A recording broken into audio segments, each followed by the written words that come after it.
నా బిడ్డ కోసం నేను చేస్తున్న అన్వేషణ ఇకపై జనవరి 26 సోమవారం నుండి శనివారం వరకు మధ్యాహ్నం 3 గంటలకు.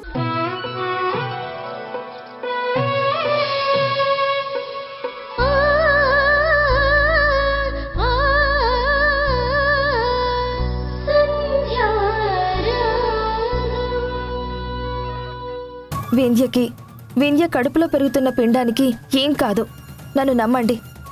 ఇలా వెళ్ళి అలా వచ్చేస్తాం. సంధ్య అంతగా బ్రతిమలాడుతుంది కదా వాణి, పంపించు. అది కాదండి. ప్లీజ్ అత్తయ్య, మీ చేతులు పట్టుకుని అడుగుతున్నాను, నా మాట వినండి. మేమిద్దరం అలా వెళ్ళి ఒక్క అరగంటలో వచ్చేస్తాం. సరే, వెళ్ళి త్వరగా రండి. ఏ మాత్రం తేడా రాకూడదు. నేను చూసుకుంటాను అత్తయ్య.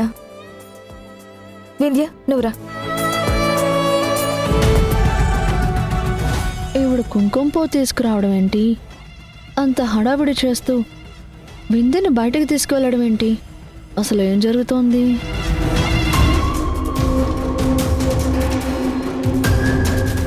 నువ్వు వెళ్ళి కూర్చో, నేను డ్రైవ్ చేస్తాను. అవును, ఏ హాస్పిటల్? వింధ్య, ఒక్క నిమిషం. ఎప్పుడు నువ్వేనా డ్రైవ్ చేసేది? ఈసారి నేను చేస్తాను, నువ్వు వెళ్ళి కూర్చో. ఏంటి, నువ్వు డ్రైవ్ చేస్తావా? హలో, మన ఊర్లో ట్రాక్టర్ తోలినంత ఈజీ కాదు. ఇక్కడ నేను మా ఆయనతో బయటికి వెళ్ళినప్పుడు అప్పుడప్పుడు డ్రైవ్ చేశాను కాబట్టి నేను చేస్తాను. నువ్వేం వద్దు. అది కాదు వింధ్య, ఈసారి నేను చేస్తాను. చూడు, నువ్వు కాదు నేను కాదు, డ్రైవర్ని పిలుద్దాం. రే బాంటీ, డ్రైవర్ని పిలు. వింధ్య ప్లీజ్, మనిద్దరం ఏకాంతంగా మాట్లాడుకుంటూ వెళ్దాం. పర్సనల్ విషయాలు మాట్లాడుకోక చాలా రోజులయ్యింది. మధ్యలో డ్రైవర్ ఎందుకు? మనమిద్దరమే వెళ్దాం. నా మీద నమ్మకంతో నువ్వు వెళ్ళి కూర్చో. నేను డ్రైవ్ చేస్తాను కదా. నన్ను నమ్ము వింధ్య, నీ ప్రాణానికి నా ప్రాణం అడ్డు. పద.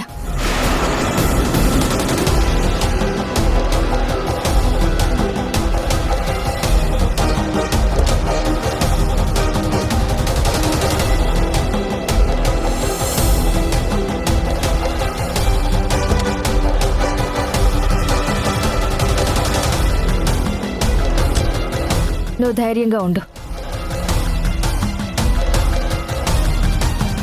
ఇదిగో, నీకు కార్ స్టార్ట్ చేయడమే రావట్లేదు, గేర్ మార్చడం రాదు, ఇక డ్రైవింగ్ చేయడం కూడా రాదు. ఎందుకు రిస్క్ తీసుకుంటున్నావు? వదిలేసాయి.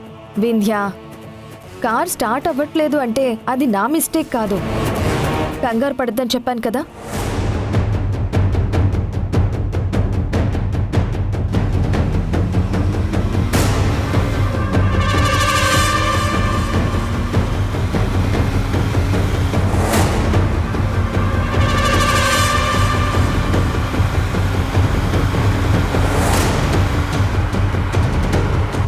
సంధ్య, నువ్వు రిస్క్ చేస్తున్నావు. ఇప్పటికైనా నా మాట విని కారాపు, నేను డ్రైవ్ చేస్తాను. ధైర్యంగా ఉండమని చెప్పాను కదా. ముందు నువ్వు నన్ను నమ్ము. ఇలా నువ్వు నన్ను నమ్మకపోవడం వల్లే చాలా సమస్యలు వచ్చాయి వింధ్య.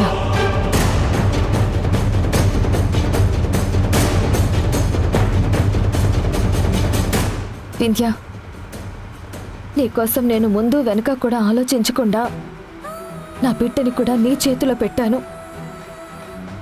ఊరిట్లో నా మరో బిడ్డ చనిపోయాక కూడా నా బిడ్డ చనిపోయింది, నా బిడ్డ నాకు ఇచ్చేయని నేను నిన్ను అడగలేదు. అలాంటి ఆలోచన కూడా రాకుండా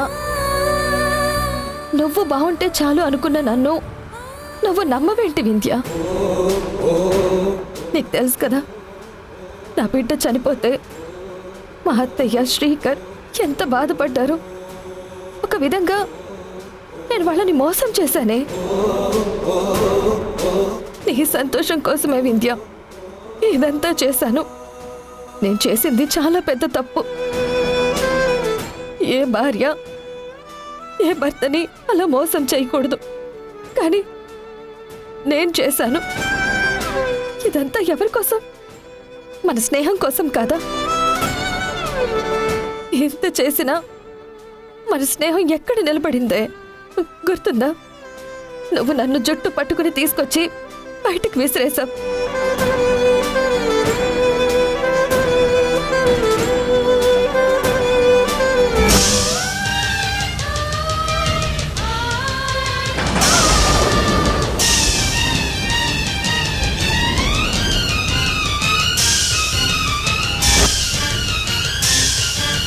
ఏంటి సంధ్య ఇప్పుడు పాత కక్షలకి రివెంజ్ తీర్చుకుంటున్నావా? చచ్చా, నీ మీద నాకు రివెంజ్ ఏంటే? నేను నిన్నొక్క మాట అన్నా, బాధ పెట్టాలన్నా నన్ను నేను బాధ పెట్టుకున్నట్టు అవుతుంది. నేనెప్పుడు నువ్వు బాగుండాలనే కోరుకుంటాను. బాధలు కష్టాలు నేను అనుభవించి నువ్వు సంతోషంగా ఉండాలని కోరుకుంటానే. నీకోసం నేనెంత త్యాగం చేశానో నీకు తెలీదు.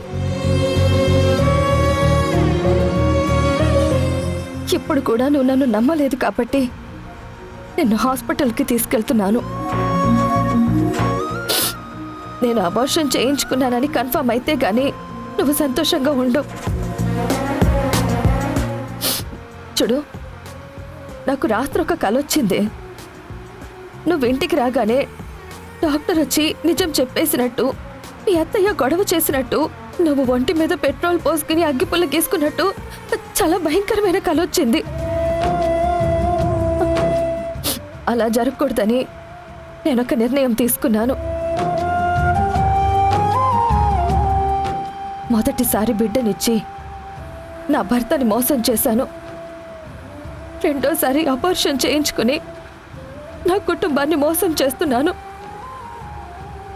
ఇదంతా నీ కోసం.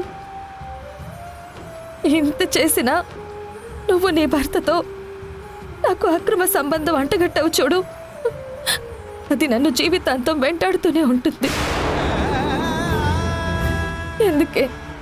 ఎందుకే నన్ను ఇలాంటి మాటలతో నిందించావు? నీకు తెలీదా నేను ఎలాంటి దాన్నో? నీకు తెలీదా నీ భర్త ఎలాంటి వాడు? నీ మిస్అండర్స్టాండింగ్ వల్ల, నీ తొందరపాటు వల్ల మనం ఎంత కోల్పోయాం. అందరిలోనూ ఎంత చులకనయ్యాం. కలిసుండే సంధ్య వింధ్యలు కొట్టుకునే పరిస్థితికి వెళ్ళాం. ఎన్నాళ్ళు ఇలా ఉంటామే? ఎప్పుడు గుండె ఆగిపోతుందో తెలీదు, ఎప్పుడు బ్రెయిన్ స్ట్రోక్ వస్తుందో తెలీదు. తెల్లవారితే బ్రతుకుంటామో లేదో తెలియని ఈ చిన్న జీవితంలో ఈ కుట్రలు నిందలు ఇవన్నీ ఏంటే? ఎనీవే, నువ్వు మారాలి. ఎప్పుడు నువ్వు సంతోషంగా ఉండాలి. నీ సంతోషం కోసం నా కడుపులో పెరుగుతున్న బిడ్డనేంటే నా ప్రాణమైనా ఇస్తాను. ఎప్పటికిప్పుడు నీకోసం చచ్చిపోమంటావా చెప్పు? ఈ క్షణమే ఇక్కడే నేను చచ్చిపోతాను. సంధ్య, ఇప్పుడు నువ్వు చాలా ఎమోషనల్గా ఉన్నావు. కార్ పక్క కాపు, నేను డ్రైవ్ చేస్తాను. ఎందుకే కంగారు పడుతున్నావు? నీ ప్రాణానికి నా ప్రాణం అడ్డు వేస్తానని చెప్పాను కదా. పైగా అత్తయ్యకి కూడా మాటిచ్చాను, నిన్ను సేఫ్గా ఇంటికి తీసుకొస్తాను అని. ఇప్పుడు నిన్ను బయటికి తీసుకొస్తుంది నా ఒక్క సమస్య కాదే, నీ సమస్య కూడా పరిష్కరించాలని. నిన్నిప్పుడు హాస్పిటల్కి తీసుకెళ్తుంది నీ సమస్యకి ఒక శాశ్వత పరిష్కారం చూపించడానికే. ఏం మాట్లాడుతున్నావు? నా సమస్యకి శాశ్వత పరిష్కారం చూపించడం ఏంటి? అసలు నువ్వు దేని గురించి మాట్లాడుతున్నావు? లేని కడుపు ఉన్నట్టు ఎన్నాళ్ళు మేనేజ్ చేస్తావే? నీకు పిల్లలు పుట్టరు. ఈ విషయం మీ అత్తయ్యకి తెలీదు.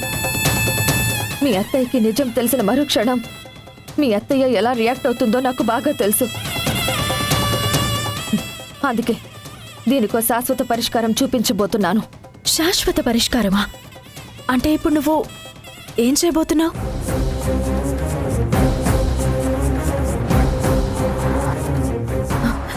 సంధ్య, నువ్వేం చేయబోతున్నావు? అసలు నీ ఆలోచన ఏంటి? ముందు నాకు అది చెప్పు. చెప్పడానికి ఏముంది? నీ ప్రాబ్లం నేను సాల్వ్ చేస్తాను. నా వింధ్య నాతో మాట్లాడినా మాట్లాడకపోయినా తనెప్పుడు హ్యాపీగా ఉండాలి.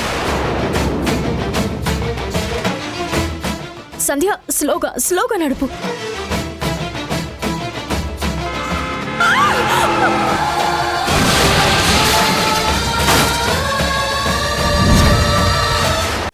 ఈటీవీ ప్రేక్షకులకి నమస్కారం. ఊర్మిళను ఎదిరిస్తూ మేం చేస్తున్న ప్రయాణానికి మీరు చూపిస్తున్న ప్రేమకి కృతజ్ఞతలు తెలుపుతూ ఇకపై జనవరి 26 నుంచి సోమవారం నుండి శనివారం వరకు ప్రతిరోజు మధ్యాహ్నం 3 గంటలకి మిమ్మల్ని పలకరించబోతుంది.